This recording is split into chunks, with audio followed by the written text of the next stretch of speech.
Welcome to Stocking the Pantry with Hal. It's a series of videos, articles, and my ramblings produced in cooperation with the Point Defiance Ruston Senior Center. Our goal is to provide information and resources to help everyone to be better prepared and reduce food waste. So let's get started.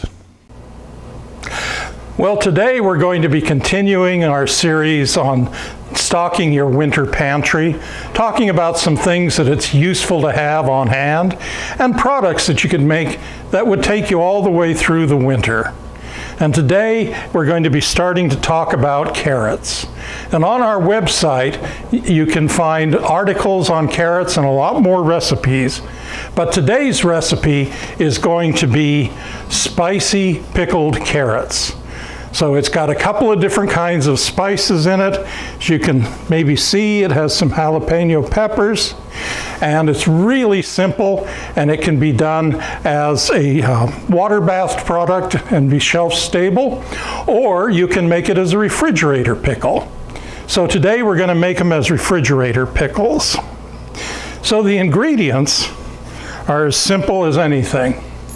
There's some fresh carrots cut into 3 to 4 inch long spears. We've got some nice garlics. The recipe calls for 1 to 2 garlics, but I love garlic.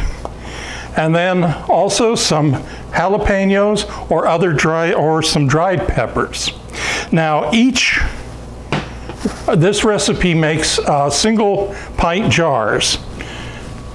So we're just making a single jar today, but of course you can multiply the ingredients and make as many as you like, because it's a very simple brine, very simple spices. The brine has salt, honey, and some cider vinegar or wine vinegar, cumin, coriander, and this is a bay leaf off my culinary bay tree. And those aren't quite as strong as like the other types of bay, but make sure you use the culinary, because you can use any of the leaves. I don't believe any of them are poisonous, but I'm not 100% sure. So please just make sure you get a culinary version. So the easiest way to get the carrots into the jar is to put the jar horizontal and then fill it while it's on its side like that. And you're looking to have about a 1/2 inch of headroom. And so that would be a 1/2 inch from the top rim. And that's if you're water bath canning them. If you're doing them in the refrigerator, you don't need to be quite as precise at how much room there is up on the top. But in either method, whether it's shelf stable or refrigerator, you're going to want to be sure that you have enough of the brine mixture to cover them completely. And so when I get it pretty much full, then what I like to do is go ahead and add the spices. And remember, I've measured out just for 1 jar. If you were doing multiple, you could have a bowl with, like say, your coriander in it and be measuring it out. And then I like to use the whole, including the seeds, as a slice. So we fit in the garlics, and then I like to stuff the bay leaf down in there. And so I don't know how much you can see of the detail, but there's a lot of nice little colors in there. Then I like to go ahead and not pack it so tight that you have to really claw the product out when you get it.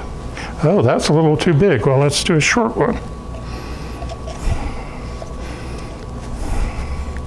Good. When that's all ready, you set that aside for a moment. And what we're going to be doing because this is going to be a refrigerator. And regular lids, metal lids, at this point in 2021, we're at the beginning of March, they are still hard to find canning jar lids, especially ones that aren't in inferior quality. So I've gone ahead and done a number of things refrigerator, and for those you can use these plastic lids, and they're completely reusable, but you can't water bath or pressure can in these. But they're really good for refrigerated stuff, or if you were going to be freezing a product. Then we'll go ahead and I'll grab this pot, and into the pot we put the cider vinegar,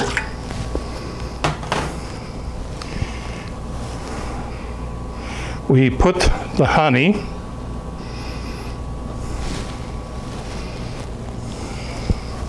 and we put some water. Now for things like refrigerator pickles and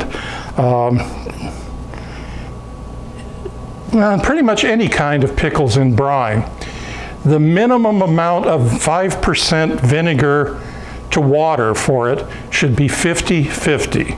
Now in this case, it's a 3/4 proportion because it's a half a cup of vinegar, it's a half a cup of water, and then 3/4 of a cup of vinegar. So you never want there to be less than a 50-50 ratio. And so once you've got the vinegar and the water and the honey in there, the last thing to add is a little bit of salt. And then you want to bring it to a boil and pour it over the carrots, and then either water bath can it for 10 minutes or just slap a lid on it that's airtight and refrigerate it. Now in either case, they should sit for at least 3 or 4 days to allow, as my mother would say, for all the flavors to get to know each other, but also for the vinegar and the other spice flavors to permeate the carrots. So I really love this recipe, and I hope you do too. And look on our website for additional recipes like carrot soups and a Korean carrot salad. So thank you, and please enjoy. Thank you for sharing this time with us. If you'd like more information about the Center for Food Preservation Arts, including more recipes, check out our website at preservefoods.blogspot.com and follow us on Facebook so you get notifications of upcoming articles, videos, and events. And we hope to see you back here for our next virtual canning party.